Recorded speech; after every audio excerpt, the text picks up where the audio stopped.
नमस्कार दोस्तों, स्वागत है आप सभी का हमारे YouTube चैनल तत्काल एजुकेशन पे। दोस्तों उम्मीद करते हैं आप सभी बहुत अच्छे होंगे, आपकी तैयारी भी काफ़ी ज़बरदस्त तरीके से चल रही होगी। दोस्तों आज हम आप लोगों के लिए रीजनिंग के 12 अति महत्वपूर्ण प्रश्न के बारे में इस वीडियो में बताएंगे, जो कि SSC, railway, group D, NTPC या किसी स्टेट एग्जाम की तैयारी कर रहे हैं। इस टाइप के प्रश्न सब परीक्षाओं में पूछे जाएंगे। दोस्तों ये पार्ट नंबर कौन से 84 है, पार्ट नंबर 83 नहीं देखें तो आप वीडियो सेक्शन में जाके देख सकते हैं। चलिए दोस्तों पहला प्रश्न देख लेते हैं।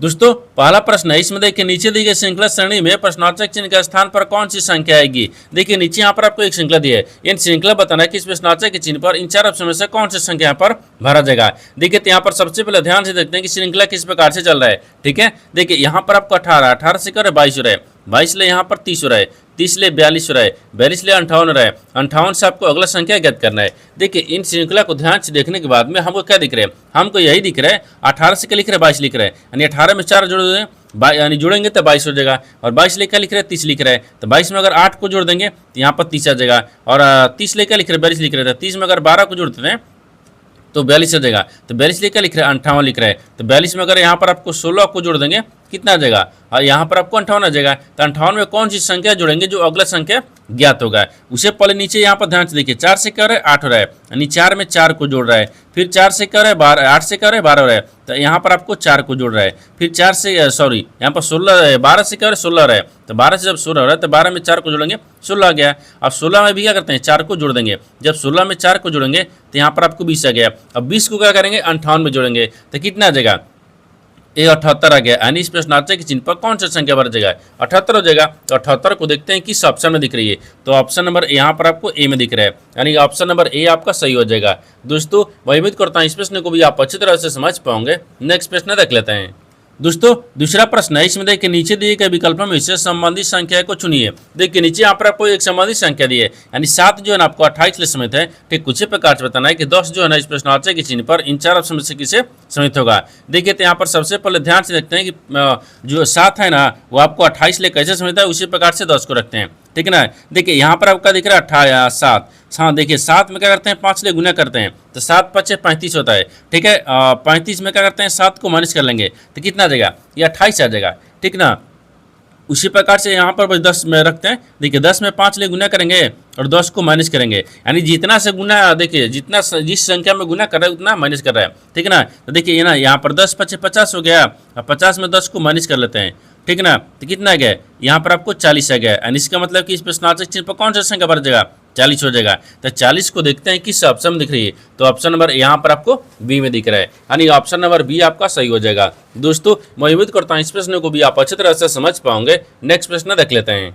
दोस्तों तीसरा प्रश्न है, इसमें देखिए राकेश अपनी कक्षा में यानी ऊपर से 13वें स्थान पर और नीचे से 18वें स्थान पर है, तो कक्षा में कितने विद्यार्थी हैं। देखिए यहाँ पर सबसे पहले प्रश्न को समझते इसमें बोलकर है। ठीक है ना, देखिए यहाँ पर क्या बोल रहा है, ये बोल रहा है कि राकेश अपनी कक्षा में ना ऊपर से 13वें स्थान पर है और नीचे से 18वें स्थान पर है, तो बताना है कि उसकी कक्षा में कुल कितने विद्यार्थी हैं। देखिए यहाँ पर क्या करिएगा, वीडियो को रुककर खुद अपने आप से बनाने का कोशिश करिएगा, और 12 प्रश्न में से अपने कितने प्रश्न सही किए हैं वीडियो को लास्ट में कमेंट में जरूर बताइएगा। और इस चैनल पर पहली बार आए तो चैनल को सब्सक्राइब कर बेल आइकन घंटी को प्रेस जरूर कर लीजिए, क्योंकि सबसे पहले इस तरह क्लास आपको मिलता रहे। देखिए तो यहाँ पर सबसे पहले ध्यान से देखें ना, जो राकेश है ना, राकेश ऊपर से कितने 13वें स्थान पर, तो यहाँ पर 13 रखेंगे। ठीक है ना, आगे बोल रहा है और नीचे से 18वें स्थान पर है, तो जब नीचे से 18वें स्थान पर है तो यहाँ पर 18 रख लेंगे। अब बोल रहा है कि कक्षा में कितने विद्यार्थी हैं, जब कक्षा में कितने विद्यार्थी कुल विद्यार्थी जब पूछेगा तो यहाँ पर दोनों को जोड़ेंगे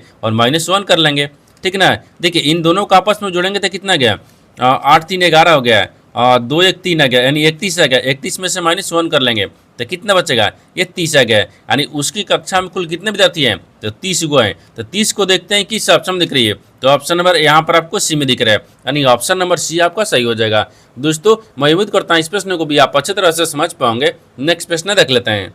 दोस्तों 4वां प्रश्न है, इसमें देखिए एक निश्चित कुट भाषा में देखिए यानी रोयल स्नो, ठीक ना, ब्लू को यहाँ पर देखिए TL और ZW और यहाँ पर CR और यहाँ पर ब्लू और 2 वेब को यहाँ पर क्या लिख रहे हैं कि RGIQZW लिखा जाता है। तो दी गई कुट भाषा में ब्लू को किस प्रकार से कूटबद्ध किया जाएगा। देखिए यहाँ पर सबसे पहले प्रश्न को समझते इसमें बोलकर है, ठीक है ना। देखिए यहाँ पर क्या बोल रहा है, ये बोल रहा है कि एक निश्चित कूटबद्ध दिए जिसमें यहाँ पर रॉयल स्नो ब्लू को देखिए यहाँ पर आपको इतना शब्द लिख रहे हैं। उसी प्रकार से देखिए ब्लू और यहाँ पर टू वेब को यहाँ पर देखिए इतना लिखा जा रहा है। उसी कूट भाषा में बताना है कि यहाँ पर ब्लू को कैसे लिखा जाएगा। तो सबसे पहले देखिए ना यहाँ पर लिखते हैं यानी रॉयल को लिखते हैं। देखिए यानी रॉयल हो गया, ठीक है ना, ये रॉयल दिख रहा है, रॉयल स्नो, ठीक है ना, स्नो दिख रहा है। फिर यहाँ पर आपको ब्लू दिख रहा है, ठीक है ना, ये ब्लू हो गया है, ठीक है। तो इनको क्या लिख रहा है, देखिए इनको लिख रहा है कि यहाँ पर आपको TL, ठीक है, ZW और यहाँ पर CR लिख रहा है, ठीक है ना। उसी कुल भाषा में देखिए यहाँ पर भी आपको लिख रहा है ब्लू लिख रहा है, ठीक है ना, ये ब्लू हो गया।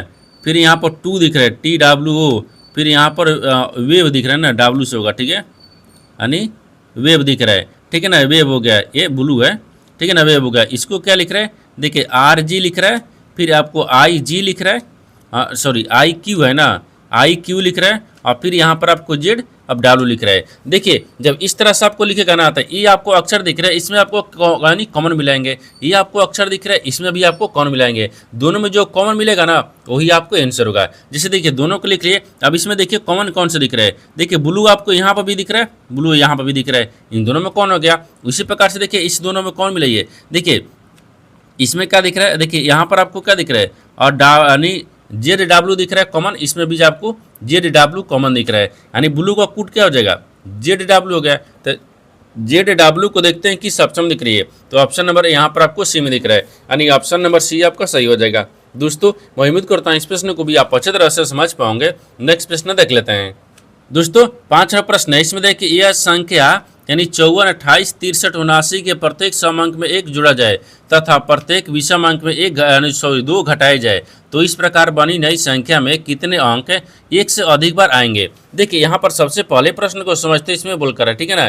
देखिए यहाँ पर क्या बोल रहा है, ये बोल रहा है कि एक संख्या दिया है, ठीक है, मान लो यदि यानी संख्या है, यहाँ पर एक संख्या दिया है, इन संख्या में बोल रहा है कि सम अंक में 1 जोड़ देंगे और विषम अंक में 2 घटा देंगे। घटाने के बाद में जो नई संख्या बनेगा ना, उन नई संख्या में 1 से अधिक बार आना चाहिए। देखिए बोल रहा है कि 1 से अधिक बार जो अंक कौन सा आ रहा है आपको इसी को बताना है। देखिए तो सबसे पहले क्या करते हैं, इन संख्या को लिखते हैं। यहाँ पर आपको संख्या लिख रहा है, तो संख्या के लिखेंगे तो यहाँ पर आपको 54 दिया है, ठीक है, फिर यहाँ पर आपको 28 दिया है, फिर यहाँ पर आपको 63 दिया है, ठीक है ना, फिर यहाँ पर आपको 79 दिया है, ठीक है। अब इन संख्या में बोल रहा है कि प्रत्येक सम अंक में 1 जोड़ा जाए, तो सम संख्या में 1 को जोड़ते हैं, ये सम संख्या दिख रहा है, 1 को जोड़ देंगे तो 5 आ गया। इसमें भी सम संख्या दिख रहा है, इसमें भी 1 को जोड़ देंगे तो 3 आ गया। ये भी सम संख्या दिख रहा है, इसमें भी 1 को जोड़ देते हैं, ये आपको 9 आ गया। अब इसमें भी सम संख्या दिख रहा है, इसमें भी 1 को जोड़ देंगे तो कितना आ गया, ये 7 आ गया, ठीक है ना। आगे बोल रहा है कि जोड़ा जाए तथा प्रत्येक विषम अंक में 2 घटाए जाए, तो विषम संख्या में 2 को घटाते हैं, ये विषम संख्या है, इसमें 2 माइनस करेंगे तो 3 आ गया। और कहीं दिख रहा है, यहाँ पर आपको विषम संख्या दिख रहा है, इसमें 2 माइनस करेंगे 1 आ गया, इसमें भी 2 माइनस करेंगे तो 5 आ गया, इसमें भी 2 माइनस करेंगे तो 7 आ गया। यहाँ पर 2 माइनस करते हैं, ठीक है ना, ये 2 माइनस करेंगे। अब आगे देखिए, अब इसमें बोल रहा है कि तो इस प्रकार बनी नई संख्या में, देखिए ये नई संख्या बन गया, ठीक है ना, ये नई संख्या है। नई संख्या में कितने अंक बोल रहा है कि देखिए यहाँ पर कितने अंक 1 से अधिक बार आएंगे, तो 1 से अधिक बार कितने अंक आया है जो नई संख्या है। देखिए ना यहाँ पर आपको 3 दिख रहा है, 1 3 हो गया जो 1 से अधिक बार आया है, ठीक है। अब उसी प्रकार से देखिएगा ना, तो देखिए इसमें भी आपको 5 दिख रहा है, ये 5 भी आपको देखिए 1 से अधिक बार आया है। फिर यहाँ पर देखिए 7 क्या दिख रहा है, इसमें भी 7 दिख रहा है, यानी ये भी 1 से अधिक बार आया है, ठीक है ना, 7 भी 1 से अधिक बार आया है। देखिए यहाँ पर आपको पहले क्या रखते हैं, देखिए 3 को रखते हैं, फिर 5 रखते हैं, फिर 7 रखते हैं, यानी 3 ऐसी संख्या है ना जो 1 से अधिक बार आया है। तो यहाँ पर 3 को देखते हैं किस ऑप्शन में दिख रही है, तो ऑप्शन नंबर यहाँ पर आपको C में दिख रहा है, यानी ऑप्शन नंबर C आपका सही हो जाएगा। दोस्तों मैं उम्मीद करता हूँ इस प्रश्न को भी आप अच्छी तरह से समझ पाओगे। नेक्स्ट प्रश्न देख लेते हैं। दोस्तों 6वां प्रश्न है, इसमें देखिए नीचे दिए गए विकल्पों में इससे संबंधित शब्द को चुनिए। देखिए नीचे यहाँ पर आपको एक संबंधित शब्द दिया है, यानी सेव जो ना आपको फल से समित है, ठीक उसी प्रकार से बताना है कि लौकी जो है प्रश्नार्थक चिन्ह पर इन 4 ऑप्शन में से किसे समित होगा। देखिए तो यहाँ पर सबसे पहले प्रश्न को समझते इसमें बोलकर है, ठीक है ना। देखिए यहाँ पर क्या बोल रहा है, सेव, सेव जो आपको फल से कैसे समित है उसी प्रकार से लौकी को रखते हैं। देखिए यानी फल एक क्या है, देखिए सेव एक क्या है, फल है, ठीक है ना, सेव एक क्या है, फल है। उसी प्रकार से लौकी एक क्या है, तो लौकी एक क्या है, सब्जी है, ठीक है ना। तो यहाँ पर आपको सब्जी को रख लेंगे, तो सब्जी को देखते हैं किस ऑप्शन में दिख रही है, तो ऑप्शन नंबर यहाँ पर आपको ए में दिख रहा है, यानी ऑप्शन नंबर ए आपका सही हो जाएगा। दोस्तों मैं उम्मीद करता हूँ इस प्रश्न को भी आप अच्छी तरह से समझ पाओगे। नेक्स्ट प्रश्न देख लेते हैं। दोस्तों 7वां प्रश्न है, इसमें देखिए निम्नलिखित श्रृंखला को देखे और उसके बाद दिए गए प्रश्न का उत्तर दे। ठीक है ना, बोल रहा है कि गिनती केवल बाएं से दाएं की जानी चाहिए। देखिए यहाँ पर आपको एक श्रृंखला दिया है, सवाल देखिए पूछ रहा है यहाँ से कि ऐसी कितनी विषम संख्या हैं जिनमें से ठीक पहले एक विषम संख्या और ठीक बाद एक सम संख्या है। देखिए यहाँ पर सबसे पहले प्रश्न को समझते इसमें बोल कर, ठीक है ना। देखिए यहाँ पर क्या बोल रहा है, यहाँ पर बोल रहा है कि निम्नलिखित श्रृंखला को देखे और उसके बाद दिए गए प्रश्न का उत्तर दे, यानी गिनती केवल बाएं से दाएं की जानी चाहिए। देखिए यानी इसका कहने का मतलब है कि नीचे यहाँ पर आपको एक श्रृंखला दिया है, इन श्रृंखला में आपको बताना क्या है। सवाल देखिए यहाँ से पूछा है, पूछ रहा है कि ऐसे कितनी विषम संख्या है, तो यहाँ पर आपको विषम रख लेंगे, ठीक है ना। हाँ विषम, ठीक है, यहाँ पर आपको विषम हो जाएगा ना, ये विषम संख्या को रखते हैं, ठीक है, ये विषम संख्या हो गया, ठीक है ना। अब विषम संख्या है जिनके ठीक पहले एक विषम संख्या, जिनके पहले भी क्या है एक विषम संख्या है, ठीक है। अब विषम संख्या को रखते हैं, ठीक है, ये संख्या हो गया विषम संख्या है, और ठीक बाद एक सम संख्या है, बाद में एक क्या दिख रहा है, ये सम संख्या दिख रहा है, ठीक है ना, ये सम संख्या हो गया है। देखिए यानी इसका कहने का मतलब है कि इन श्रृंखला में बताना है कि यहाँ पर आपको एक विषम संख्या दिख रहा है, इन विषम संख्या के पहले एक विषम संख्या के बाद एक सम संख्या है। तो सबसे पहले यानी विषम संख्या को ढूंढते हैं, ठीक है ना। देखिए विषम संख्या को ढूंढेंगे, विषम संख्या के पहले एक विषम संख्या होना चाहिए। हाँ देखिए ना यहाँ पर एक दिख रहा है, एक के पहले 5 विषम संख्या, इसके बाद में एक सम संख्या दिख गया, ठीक है। आगे देखते हैं, आगे देखिए ना, हाँ यहाँ पर आपको क्या दिख रहा है, 7 दिख रहा है, तो विषम संख्या, इसके पहले भी विषम संख्या, इसके बाद एक 4 सम संख्या दिख रहे हैं, ठीक है। अब उसको और देखते हैं, देखिए ये 9 का दिख रहा है आपको विषम संख्या, विषम संख्या के पहले भी एक विषम संख्या, इसके बाद में एक सम संख्या है, ठीक है। और आगे देखते हैं, मान लीजिए विषम संख्या के पहले सम संख्या इधर आ गया है, नहीं हो रहा है। हाँ ये भी आपको मान लीजिए विषम संख्या रखेंगे, इसके दोनों की तरफ भी सम संख्या दिख रहा है, ये 3 रखेंगे तो इधर विषम संख्या गया, इधर हमको सम संख्या आना चाहिए आगे, ये भी नहीं हो रहा है, यानी इधर नहीं दिख रहा है, यानी 3 को दिख रहा है, यानी 3 ऐसी विषम संख्या है ना जिसके पहले भी विषम संख्या है, जिसके बाद भी सम संख्या है। तो 3 को देखते हैं कि ऑप्शन में दिख रही है, तो ऑप्शन नंबर यहाँ पर आपको सी में दिख रहा है, यानी ऑप्शन नंबर सी आपका सही हो जाएगा। दोस्तों मैं उम्मीद करता हूँ इस प्रश्न को भी आप अच्छी तरह से समझ पाओगे। नेक्स्ट प्रश्न देख लेते हैं। दोस्तों 8वां प्रश्न है, इसमें देखिए उस वेन आरेख का चयन करें जो निम्नलिखित वर्गों के बीच संबंध को सर्वोत्तम ढंग से निरूपित करता है। देखिए यहाँ पर सबसे पहले प्रश्न को समझते इसमें बोलकर है, ठीक है ना। देखिए यहाँ पर क्या बोल रहा है कि 3 शब्द दिया है, इन तीनों शब्द को बताना है कि आपस में कैसे संबंधित है और इन 4 वेन डायग्राम में से कौन सा वेन डायग्राम बनेगा। देखिए यहाँ पर सबसे पहले ध्यान से देखते हैं कि तीनों शब्द में से कॉमन कौन सा मिल रहा है, ठीक है ना। देखिए घोड़ा दिया है, हाथी दिया है और शाकाहारी दिया है, इन तीनों शब्द में से सबसे कॉमन क्या दिख रहा है, तो हमको शाकाहारी दिख रहा है, सबसे कॉमन क्या दिख रहा है, और शाकाहारी दिख रहा है, ठीक है ना। शाकाहारी, ये शाकाहारी दिख रहा है। शाकाहारी के अंदर में देखिए यहाँ पर आपको हाथी भी आता है, शाकाहारी के अंदर में घोड़ा भी आता है, ठीक है ना। तो यहाँ पर आपको शाकाहारी के अंदर में दोनों आ जाएगा, और जिससे हाथी दिख रहा है, ठीक है ना, हाथी हो गया और ये घोड़ा हो गया है, इन दोनों क्या है शाकाहारी के अंदर में आता है, यानी इस तरह का वेन डायग्राम बनेगा। इस तरह का वेन डायग्राम देखते हैं किस ऑप्शन में दिख रही है, तो ऑप्शन नंबर यहाँ पर आपको डी में दिख रहा है, यानी ऑप्शन नंबर डी आपका सही हो जाएगा। दोस्तों मैं उम्मीद करता हूँ इस प्रश्न को भी आप अच्छी तरह से समझ पाओगे। नेक्स्ट प्रश्न देख लेते हैं। दोस्तों 9वां प्रश्न है, इसमें देखिए 7 व्यक्ति BCDI JKL, ठीक है ना, एक गोल मेज परित उसके केंद्र की ओर अभिमुख होकर बैठे हुए हैं, यानी एल के दाईं ओर से गिनने पर यानी डी और एल के बीच में केवल 3 व्यक्ति बैठे हैं, यानी के बाईं ओर से गिनने पर यानी के और आई के बीच में 3 व्यक्ति बैठे हैं, यानी बी डी के ठीक दाईं ओर पड़ोस में बैठा हुआ है। तो एल और आई का निकटतम पड़ोसी जे है, ठीक ना। तो सी के बाईं ओर से तीसरे स्थान पर कौन बैठा है, और नहीं दूसरे स्थान पर कौन बैठा है। देखिए यहाँ पर सबसे पहले प्रश्न को समझते इसमें बोल कर है, ठीक ना। देखिए यहाँ पर क्या बोल रहा है, ये बोल रहा है कि 7 व्यक्ति है, बोल रहा है कि 7 व्यक्ति है, यानी BCDI JKL एक गोल मेज परित उसके केंद्र की ओर अभिमुख होकर बैठे हुए हैं, यानी यहाँ पर सबसे पहले ना 7 लोगों को बैठाएंगे। देखिए 2 2 4 और 2 6, ठीक है ना, 2 2 4 2 6 और एक यहाँ पर 7 रख लेंगे, ठीक है ना। नहीं इसको मान लीजिए ऐसे रख लेते हैं, ठीक से 7 इधर हो गया, ठीक है, 6 एक 7 हो गया। सभी केंद्र की तरफ मुंह करके बैठे हुए हैं, यहाँ तक ठीक है, सही ठीक है, सभी केंद्र की तरफ मुंह करके बैठे हुए हैं। आगे क्या बोल रहा है, देखिए बोल रहा है कि एल के दाईं ओर से गिनने पर डी और एल के बीच में तीन व्यक्ति बैठे हैं, यानी एल के दाहिने ओर से गिनने पर, तो मानते हैं एल रखते हैं, एल के दाहिने ओर से गिनने पर एल और डी के बीच में, देखिए एल और डी के बीच में तीन व्यक्ति बैठे हैं, तो यहाँ पर डी रखते हैं, तो एल और डी के बीच में तीन व्यक्ति बैठा हुआ है यहाँ पर। ठीक है, आगे देखिए, आगे बोल रहा है कि के बाईं ओर से गिनने पर, तो के बाईं ओर से गिनने पर के और आई के बीच में केवल तीन व्यक्ति बैठे हैं, तो के बाईं ओर से, तो मानते हैं ना के यहाँ पर रखते हैं, के बाईं ओर, तो बाईं उधर हो गया, तो के और देखिए के और आई के बीच में, तो यहाँ पर मान लीजिए क्या रखते हैं, आई को रखेंगे, नहीं यहाँ पर आई हो जाएगा तो दूसरे स्थान पर दिख रहा है, यहाँ पर आई को रखते हैं। ठीक है ना, ये आई दिख रहा है। ठीक है, आई तो बोल रहा है कि के आई से तीसरा स्थान, तीसरा यानी उसके दोनों के बीच में तीन व्यक्ति बैठे हैं। देखिए 1 2 3 तीन व्यक्ति बैठा हुआ है। ठीक है ना, आगे देखिए, आगे बोल रहा है कि बी डी के ठीक दाईं ओर पड़ोस में बैठा है, जो बी है ना बी, वो डी के दाहिनी ओर बैठा है, तो बी हो गया, यानी कि दाहिनी ओर कौन बैठा है, डी के दाहिनी ओर कौन बैठा है, तो बी बैठा है, बी यहाँ पर बैठ जाएगा। आगे बोल रहा है कि एल और आई का निकटतम पड़ोसी जे है, लेकिन एल और आई, तो एल दिख रहा है और आई दिख रहा है, इन दोनों के बीच में निकटतम पड़ोसी जे है। ठीक है, आगे बोल रहा है कि सी के बाईं ओर से दूसरा स्थान पर कौन बैठा है, तो यहाँ पर सी रखेंगे, तो सी के बाईं ओर से दूसरा स्थान पर, तो सी के बाईं इधर होता है। ठीक है ना, बाईं दूसरा स्थान पर कौन दिख रहा है, जे दिख रहा है, तो यहाँ पर आपको जे हो जाएगा। तो आपसे वही पूछा है कि देखिए सी के बाईं ओर से दूसरे स्थान पर कौन बैठा है, तो जे बैठा है, तो जे को देखते हैं किस ऑप्शन में दिख रही है, तो ऑप्शन नंबर यहाँ पर आपको डी में दिख रहा है, यानी ऑप्शन नंबर डी आपका सही हो जाएगा। दोस्तों मैं उम्मीद करता हूँ इस प्रश्न को भी आप अच्छी तरह से समझ पाओगे। नेक्स्ट प्रश्न देख लेते हैं।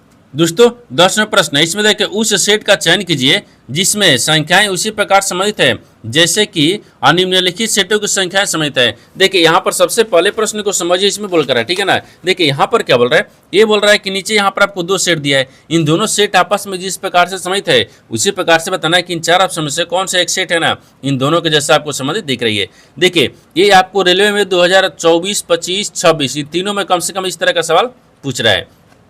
ठीक है ना, इसको बनाने के लिए सबसे आसान तरीका होता है कि देखिए यहाँ पर आपको तीनों में देखिए ना बड़ी संख्या कौन सा दिख रहा है। देखिए यहाँ पर 12 हो गया, 40 हो गया, सॉरी 12, 20 है और 45 दिख रहा है। इन दोनों में आपको बड़ी संख्या दिख रहा है, तो कैसे दिखेगा, देखिए यहाँ पर आपको 12, 20, हाँ देखिए ना यहाँ पर लिख भी लेते हैं 12, 20 और यहाँ पर आपको क्या रखते हैं 45 को रखते हैं। ठीक है ना, देखिए 12 से क्या लिख रहे हैं 20 लिख रहे हैं, तो 12 में अगर मान लीजिए 8 है, हाँ 12 में 8 को जोड़ देंगे तो 20 आ गया, और 20 ले क्या लिख रहे हैं 45 लिख रहे हैं, तो 20 में 2 से गुना करेंगे 40 और 40 में 5 को जोड़ देंगे 45 आ गया। उसी प्रकार से दूसरा को रख के देखते हैं। देखिए यहाँ पर 18 दिख रहा है और 26 दिख रहा है, फिर यहाँ पर आपको 57 दिख रहा है। ठीक है ना, देखिए तो 18 में क्या करते हैं, 18 में 8 को जोड़ देंगे तो यहाँ पर 26 आ जाएगा, और 26 में क्या करते हैं 5 ले गुना करेंगे, और फिर ठीक ना यहाँ पर फिर 5 ले गुना करेंगे, नहीं सॉरी यहाँ पर 2 से गुना करेंगे ना, यहाँ पर 2 से गुना करेंगे और यहाँ पर 5 को जोड़ देंगे तो कितना आ गया 57 आ जाएगा। देखिए ये आपको जो बड़ी संख्या दिख रहा है लास्ट में वो आपको असंख्या आ जा रहा है। उसी प्रकार से क्या करते हैं ना, यानी ऑप्शन ए को देखते हैं कि इन चार ऑप्शन से कौन सा एक आपको इसके जैसा समझ दिख रही है।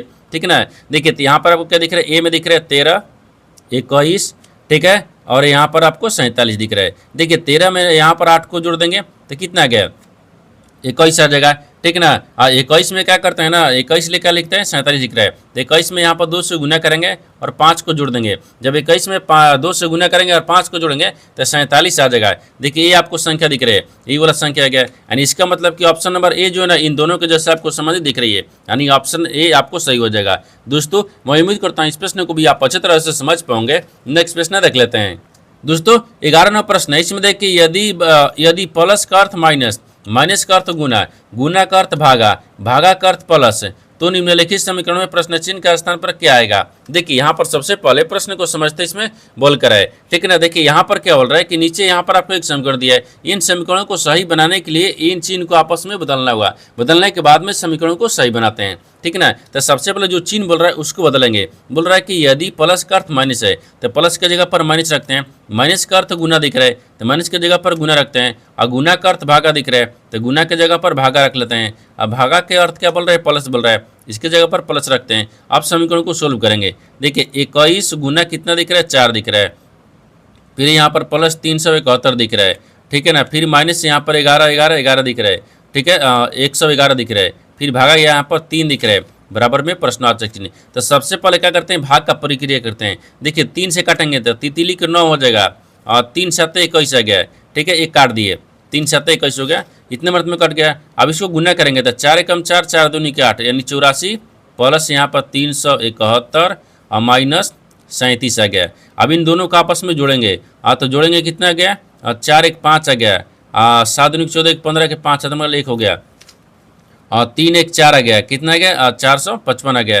फिर यहाँ पर 337 यानी 37 को माइनस करेंगे, तो जब 37 को माइनस कर लेंगे तो यहाँ पर आपको 418 आ जाएगा। तो इस प्रश्नार्थक चिन्ह पर कौन सा संख्या बढ़ जाएगा, ये 418 गया है। तो 418 को देखते हैं किस ऑप्शन में दिख रही है, तो ऑप्शन नंबर डी में दिख रहा है, यानी ऑप्शन नंबर डी आपका सही हो जाएगा। दोस्तों मैं उम्मीद करता हूँ इस प्रश्न को भी आप अच्छी तरह से समझ पाओगे। नेक्स्ट प्रश्न देख लेते हैं। दोस्तों 12वां प्रश्न है, इसमें देखिए कथनों को पढ़े और दिए गए विकल्पों में से निष्कर्ष को चुने। देखिए नीचे यहाँ पर आपको एक कथन दिया है और निष्कर्ष दिया है। कथन के आधार पर डिग्राम को बनाते हैं, निष्कर्ष के आधार पर प्रश्न को सोल्व करते हैं। तो यहाँ पर सबसे पहले ध्यान से देखते हैं कथन बोलकर है, इसके आधार पर डिग्राम को बनाते हैं। देखिए कथन बोल रहा है कि कुछ रबड़ पेन है, तो कुछ यहाँ पर रबर यानी रबर, ठीक है ना, रबर दिख रहा है, कुछ रबर क्या दिख रहा है अब पेन दिख रहा है, तो कुछ रबर को यहाँ पर पेन में रखते हैं, ठीक है ना, ये पेन दिख रहा है। आगे बोल रहा है कि कुछ पेन बैग है, लेकिन कुछ जो पेन है ना वो क्या दिख रहा है यहाँ पर बैग है, ठीक है ना, यहाँ पर बैग दिख रहा है, ये बैग है। ये कथन बोल रहा है, कथन के आधार पर डायग्राम को बना दिए, लेकिन निष्कर्ष क्या बोल रहा है, इसके आधार पर ही प्रश्न को सोल्व करेंगे। देखिए तो निष्कर्ष क्या बोल रहा है, निष्कर्ष बोल रहा है पहला में कुछ रबर बैग है, तो कुछ जो रबर है ना वो बैग है नहीं है, इसका मतलब है गलत बोल रहा है। दूसरा देखिए, दूसरा बोल रहा है कि सभी बैग पेन है, जो सभी बैग है ना वो पेन है नहीं, कुछ बैग पेन दिख रहा है, ये बोल रहा है कि सभी बैग पेन है नहीं, ये भी गलत बोल रहा है। इसमें होगा कि न तो निष्कर्ष 1 होगा, न तो 2 अनुसरण करता है, यानी ऑप्शन नंबर डी में दिख रहा है, यानी ऑप्शन नंबर डी आपका सही हो जाएगा। दोस्तों मैं उम्मीद करता हूँ इस प्रश्न को भी आप अच्छी तरह से समझ पाओगे। नेक्स्ट वीडियो में मिलते हैं, तब तक जय हिंद। दोस्तों इस चैनल पर पहली बार आए तो चैनल को सब्सक्राइब कर बेल आइकन घंटी को प्रेस जरूर कर लीजिए, क्योंकि सबसे पहले इस तरह क्लास आपको मिलता रहे। और इन सारे प्रश्न का PDF आपको टेलीग्राम पर मिल जाएगा, जो कि इस वीडियो का डिस्क्रिप्शन में लिंक दिया गया है।